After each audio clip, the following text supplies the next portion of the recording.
Good evening everyone. My name is Ujjwal Barthwal and I'm a physics faculty at SASG Education. तो आज हम इस NCERT solution की series को आगे करते हैं कंटिन्यू।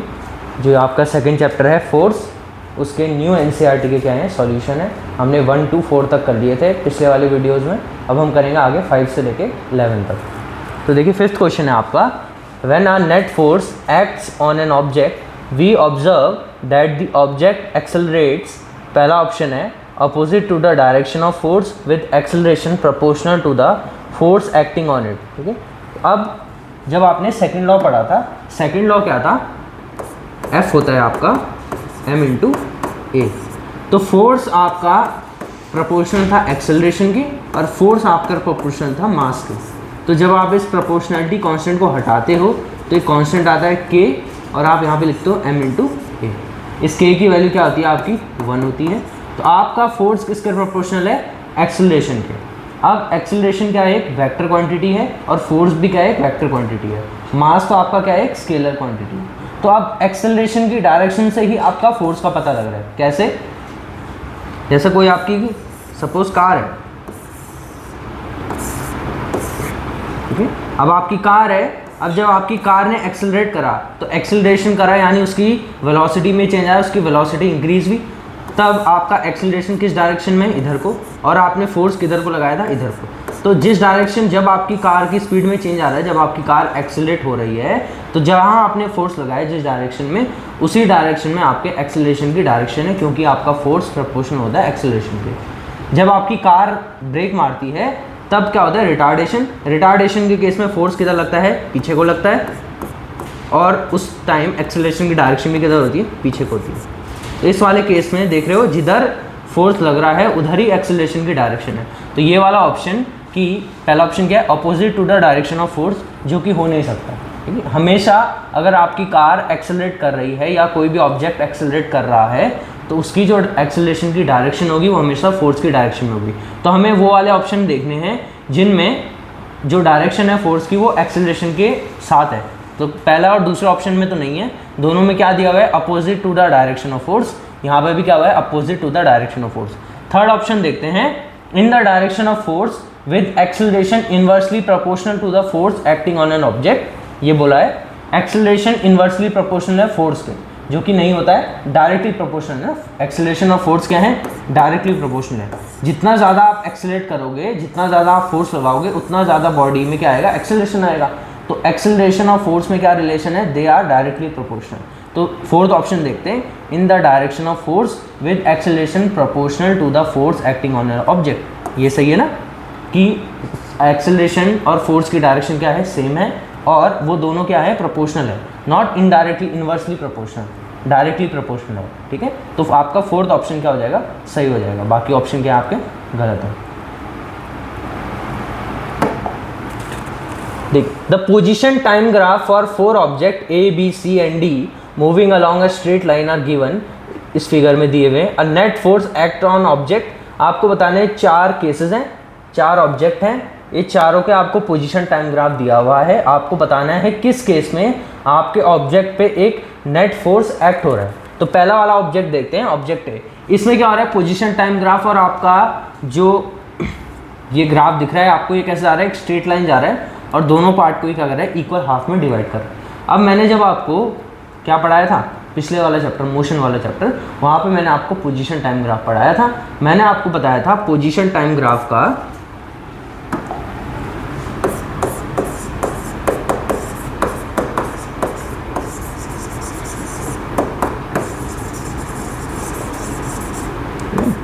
पोजीशन टाइम ग्राफ का अगर आप स्लोप निकालो तो आपको मिलती है वेलोसिटी। क्या मिलती है, velocity.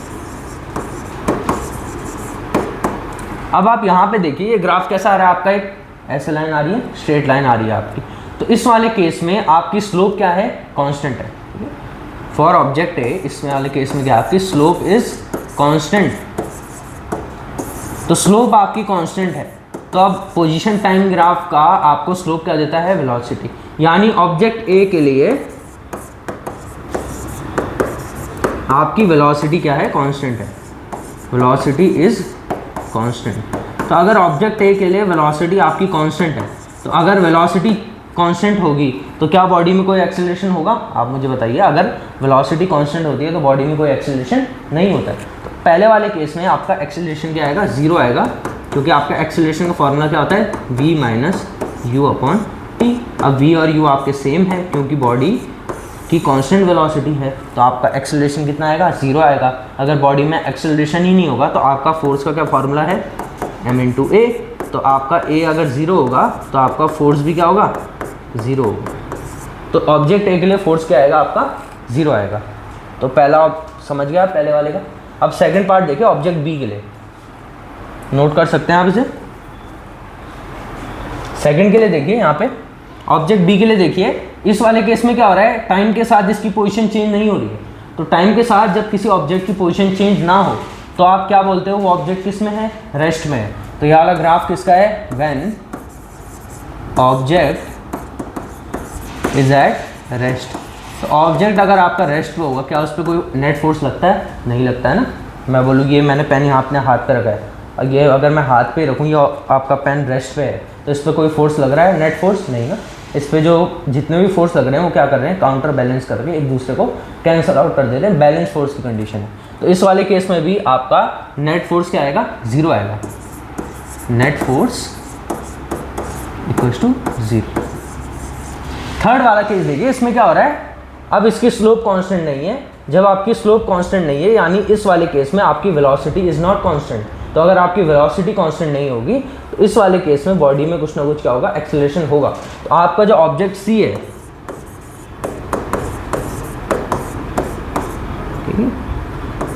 It is not constant. जो आपकी वेलोसिटी है, यहाँ पे मैं लिखना चाहूँ, velocity is not constant. velocity is not constant, so there will be acceleration in this case। जब बॉडी में एक्सेलरेशन होगा क्या नेट फोर्स होगा उसमें? हाँ होगा, क्योंकि फोर्स का फॉर्मूला क्या है आपका? m इंटू ए। तो अगर एक्सेलरेशन है तो फोर्स भी है। तो इस वाले केस के लिए तो आपका नेट फोर्स है। तो एक ऑप्शन के लिए तो है आपका ऑब्जेक्ट सी के लिए। अब फोर्थ के लिए देखते हैं ऑब्जेक्ट डी। इसमें भी क्या हो रहा है? आपकी स्लोप क्या है? कांस्टेंट है, नीचे को आ रही है, भले ही स्लोप नेगेटिव है बट कांस्टेंट है। इस वाले केस में आपकी वेलोसिटी क्या हो रही है? कम हो रही है। आपकी वेलोसिटी क्या हो रही है? कम हो रही है, बट कांस्टेंट रेट से कम हो रही है। अगर कांस्टेंट रेट से वेलोसिटी आपकी कम हो रही है, इस वाले केस में भी velocity is constant. Velocity is constant, ठीक है। यहाँ पे भी वेलोसिटी कांस्टेंट थी। इसमें और इसमें फ़र्क क्या है? यहाँ पे मैं बोलूँ वेलोसिटी की वैल्यू जैसे सपोज हो सकती है 5 मीटर पर सेकेंड, और यहाँ पे हो सकती है वेलोसिटी की वैल्यू -5 मीटर पर सेकेंड। तो अब वेलोसिटी की वैल्यू क्या है? कांस्टेंट है। आप फिर से फॉर्मूला देखिए एक्सेलरेशन का क्या होता है? v minus you upon T. अब इसकी वैल्यू तो क्या है? कांस्टेंट है, भले ही नेगेटिव है बट है तो कांस्टेंट। कांस्टेंट रेट से आपका जो ऑब्जेक्ट की वेलोसिटी है वो क्या हो रही है? डिक्रीज हो रही है। तो इस वाले केस में आपका एक्सेलरेशन क्या होगा? 0 होगा। अगर एक्सेलरेशन 0 होगा तो नेट फोर्स क्या होगा? Net force will be 0। तो सिर्फ थर्ड वाले केस, जो थर्ड वाला ऑब्जेक्ट है उसमें आपका नेट फोर्स लग रहा है, बाकी तीनों ऑब्जेक्ट में आपका नेट फोर्स नहीं लग रहा है, क्योंकि उन तीनों ऑब्जेक्ट के लिए आपका एक्सेलरेशन क्या है? 0 है। इसमें कांस्टेंट वेलोसिटी थी तो एक्सेलरेशन 0 था। इसमें तो ऑब्जेक्ट आपका रेस्ट पे था तो एक्सेलरेशन तो 0 हो गई, और उसमें भी कांस्टेंट वेलोसिटी है नेगेटिव डायरेक्शन में, तो उसमें भी एक्सेलरेशन 0 है। सिर्फ यहाँ पे आपका कर्व्ड पाथ सा दिख रहा है, तो यानी इस वाले केस में आपकी वेलोसिटी क्या हो रही है? चेंज हो रही है टाइम के साथ, तो आपकी बॉडी में एक्सेलरेशन है तो नेट फोर्स भी है। अगले क्वेश्चन की तरफ बढ़ते हैं।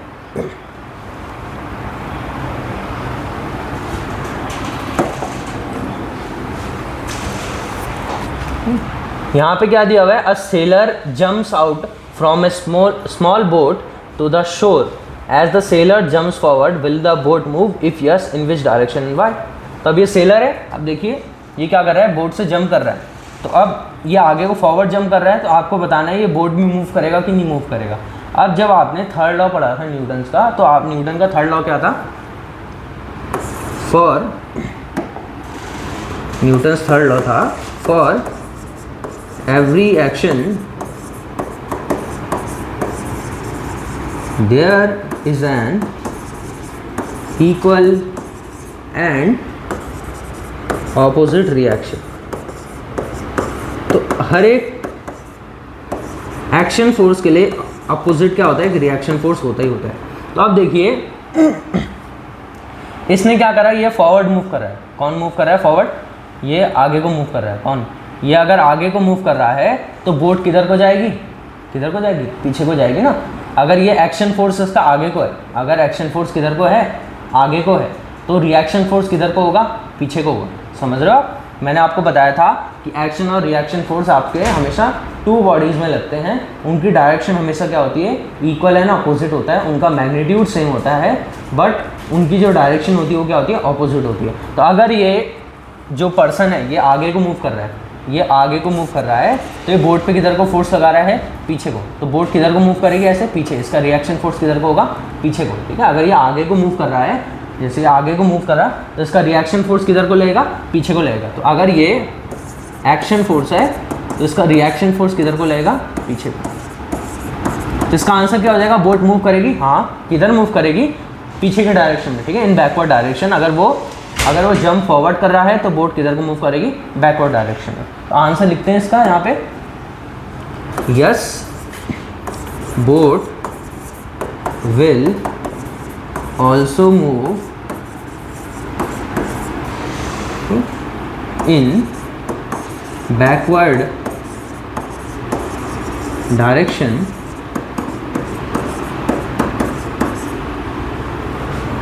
ठीक है, बोट मूव करेगी आपकी कहाँ, बैकवर्ड डायरेक्शन में। ठीक है, it is due to action reaction force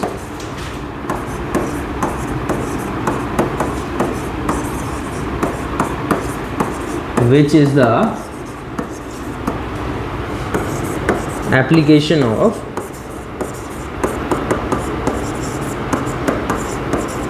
Newton's third law. Capital N से लिखना sir, Newton's third law of motion. तो ये एप्लीकेशन है न्यूटन्स थर्ड लॉ का। अगर ये पर्सन आगे को जंप कर रहा है तो बोट किधर को मूव करेगी, पीछे को। आप नोट कर सकते हैं। अगले क्वेश्चन की तरफ बढ़ते हैं। During a high jump event a landing mat or sand bag is placed for the athlete to fall upon, explain the reason behind. अब ये किसका कॉन्सिक्वेंस है, आपके सेकंड लॉ का कॉन्सिक्वेंस है।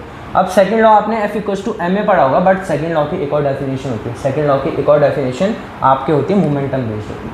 आपका जो एक्चुअल में सेकंड लॉ होता है वो होता है, क्या होता है, सेकंड लॉ, न्यूटन्स का सेकंड लॉ आप ऐसे भी डिफाइन कर सकते हैं,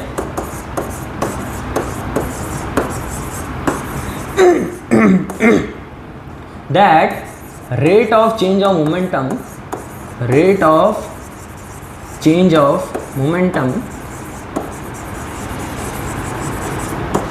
with time is proportional to the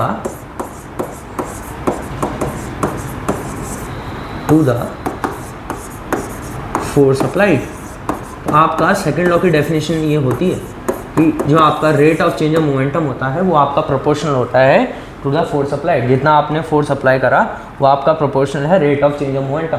जब आप फोर्स अप्लाई करते हो तो किसी की बॉडी में, वो जो बॉडी है उसके मोमेंटम में क्या आता है, चेंज आता है। अगर आप उसका रेट देखो टाइम के साथ कितना चेंज आ रहा है मोमेंटम में, तो आपको फोर्स का पता लग जाएगा। तो आपका जो फोर्स है वो प्रोपोर्शनल है, आप रिप्रेजेंट करते हो मोमेंटम को पी से, del P upon del T. Del P upon del T मतलब, इसका मतलब क्या होता है, चेंज इन मोमेंटम। पहला ऊपर क्या है आपका, चेंज इन मोमेंटम। डेल्टा का मतलब क्या होता है, चेंज। ये साइन किसका है आपका, डेल्टा। ये साइन क्या है आपका, डेल्टा। यहाँ पे आपका डेल्टा टी है, तो नीचे क्या आ रहा है आपका, change in time, change in time. अब यहाँ पे अगर टाइम ज़्यादा होगा, if delta T is more, so F will be less.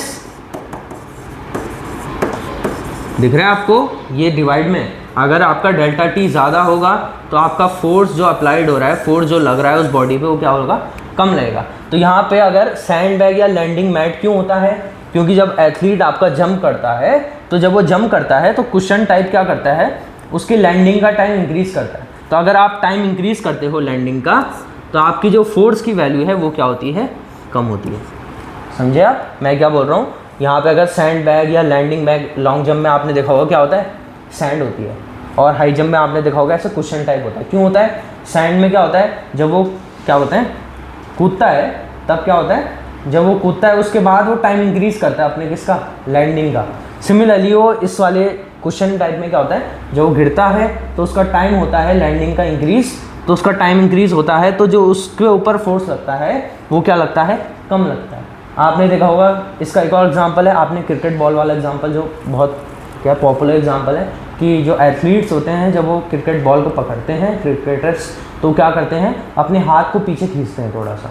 जब वो पकड़ते हैं बॉल को, आपने देखा होगा आजकल तो क्या करते हैं, थोड़ा ऐसे रोल करते हैं। क्यों करते हैं? वो टाइम इंक्रीज़ करते हैं। टाइम इंक्रीज़ करते हैं तो उनके हाथ पे जो फोर्स लग रहा है, जो बॉल का इम्पैक्ट है, वो क्या लगता है, कम लगता है। तो सिमिलरली ये एथलीट भी क्या कर रहा है, कुशन में जंप कर रहा है, अपना टाइम इंक्रीज़ कर रहा है, तो उसकी बॉडी पे जो इम्पैक्ट पड़ रहा है फोर्स का, वो क्या पड़ रहा है, कम पड़ता है।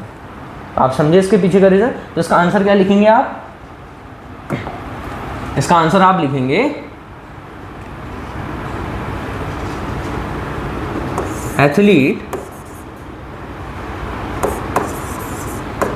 By jumping on a landing mat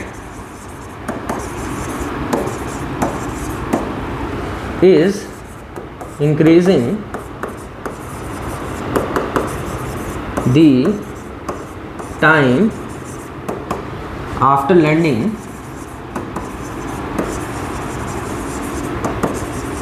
and therefore decreasing the rate of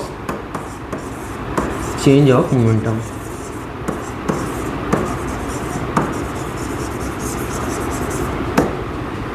And thereby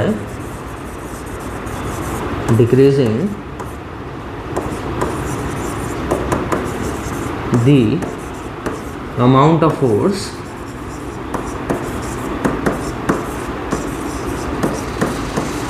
acting on his body। ठीक है, उसकी बॉडी में जो अमाउंट ऑफ फोर्स है वो क्या कर रहा है, डिक्रीज़ हो रहा है, क्योंकि वो लैंडिंग का टाइम क्या कर रहा है, इंक्रीज़ कर रहा है। तो आप लिख सकते हैं इसको पॉज करके।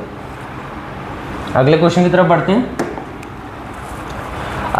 Hand cart loaded with vegetables collide with an identical but empty hand cart. During the collision, the loaded cart exert a force of larger magnitude on the empty cart. The empty cart exert a force of larger magnitude on the loaded cart. Neither cart exert a force on each other. The loaded cart and the empty cart both exert an equal magnitude of force on the other. पहली बात तो यहाँ loaded cart है, एक empty cart है, दोनों में collision हो रहा है। ठीक है, मैं कोलिजन क्या मान रहा हूँ यहाँ पे, पहला मेरे को मानना पड़ेगा कोलिजन क्या हो रहा है, इलास्टिक कोलिजन हो रहा है। इलास्टिक कोलिजन में आपका क्या हो रहा है, टोटल एनर्जी क्या रहती है, कंजर्व रहती है।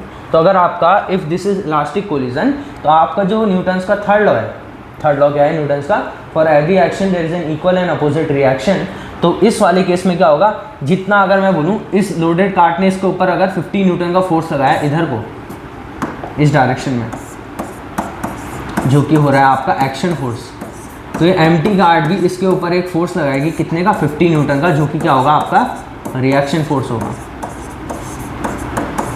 अब आप मेरे से एक सवाल पूछ सकते हैं कि इसका इम्पैक्ट आपको, अगर आप ऐसा ये रियल लाइफ में प्रैक्टिकल करोगे तो आपको दिखेगा कि इसका इम्पैक्ट इस हैवी कार्ट पे कम पड़ रहा है। क्यों, ऐसा क्यों हो रहा है? क्योंकि आप देखिए इस हैवी कार्ट का मास क्या है, ज़्यादा है, इसका मास ज़्यादा है तो इसका इनर्शिया ज़्यादा होगा, इसका इनर्शिया ज़्यादा है तो इसके अंदर कैपेबिलिटी है कि ये ज़्यादा फोर्स को क्या कर सकता है, हैंडल कर सकता है। होता है ना, मैंने आपको वीडियोज़ में आपने देखा होगा एग्जाम्पल कि अर्थ एप्पल ऊपर से गिर रहा है तो अर्थ एप्पल को अट्रैक्ट कर रही है, एप्पल भी अर्थ को अट्रैक्ट कर रहा है, बट जो एप्पल जिस फोर्स से अर्थ को अट्रैक्ट कर रहा है that force is almost negligible.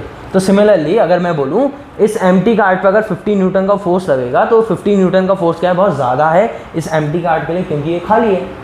लेकिन अगर सेम अमाउंट ऑफ फोर्स इस पे लग रहा है इस लोडेड कार्ड पे 50 न्यूटन का, तो ये कार्ड का मास क्या है बहुत ज़्यादा है, तो इस पे ये 50 न्यूटन का फोर्स क्या है बिल्कुल नेग्लिजिबल बराबर है, तो इसका इम्पैक्ट आपको कम दिखेगा, बट जो amount of force acting on both the cards are same. क्या? क्योंकि थर्ड लॉ तो आपका लगेगा हमेशा कि अगर इसने रिएक्शन एक्शन फोर्स लगाया तो इसके ऊपर same amount of reaction force लगेगा। तो इसका आंसर क्या हो जाएगा कि both exert equal magnitude of force on other. उसका इम्पैक्ट अलग अलग हो सकता है। ये एम्प्टी कार्ड आपकी बहुत दूर जा सकती है लगने के बाद, कोलिजन होने के बाद बहुत दूर तक जा सकती है, और ये हैवी कार्ड यहीं पे रह सकती है, बट वो क्यों हो रहा है? वो मास के कारण हो रहा है। वो इम्पैक्ट उसके बाद किसके कारण हो रहा है? मास के कारण। ऐसा नहीं है कि दोनों पे फोर्स अमाउंट क्या लगा, अलग अलग लगा, ठीक है? तो फोर्स दोनों पे सेम लगेगा, उसका इम्पैक्ट अलग अलग हो सकता है। समझे आप? अगले क्वेश्चन की तरफ बढ़ते हैं।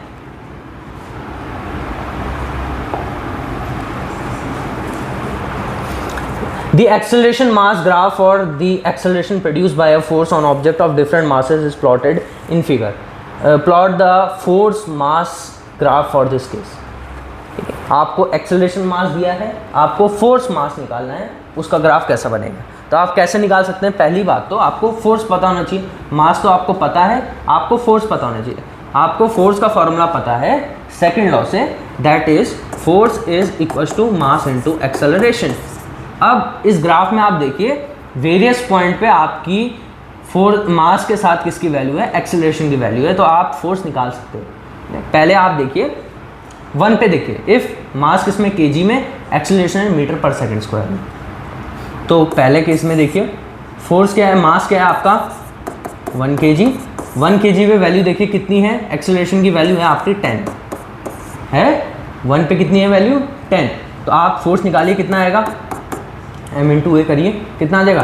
10 न्यूटन आ जाएगा। सेकंड केस देखिए, मास अब मैं बोल रहा हूँ है मेरा 2 न्यूटन, कितना? सॉरी, मास है मेरा 2 kg। 2 kg पे मेरी एक्सेलरेशन की वैल्यू कितनी है? यहाँ पे देखिए 2 पे है मेरी एक्सेलरेशन की वैल्यू 5। तो आपका फोर्स कितना आ रहा है? 5 इंटू 2 10 न्यूटन आया। थर्ड वाला केस भी देख सकते हैं आप, कहाँ पे देख सकते हैं आप? 4 पे देख सकते हैं।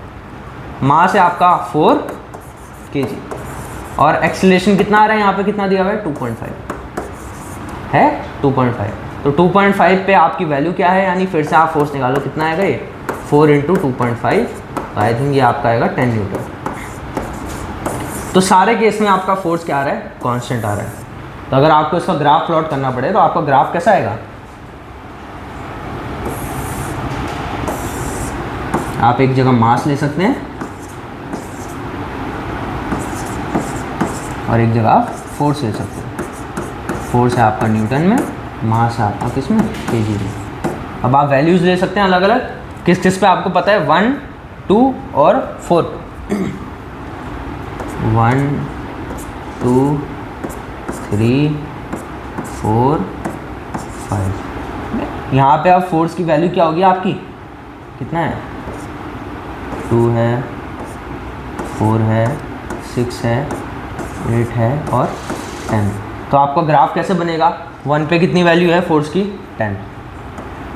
2 पे कितनी है आपकी वैल्यू? 10। 4 पे कितनी है आपकी वैल्यू? 10। तो आपका ग्राफ कैसा आएगा? ऐसा आएगा ना, कुछ दिख रहा है? स्ट्रेट लाइन आएगा। आपकी फोर्स की वैल्यू क्या है? कांस्टेंट है। आपका जो फोर्स लग रहा है इस ऑब्जेक्ट पे वो क्या लग रहा है?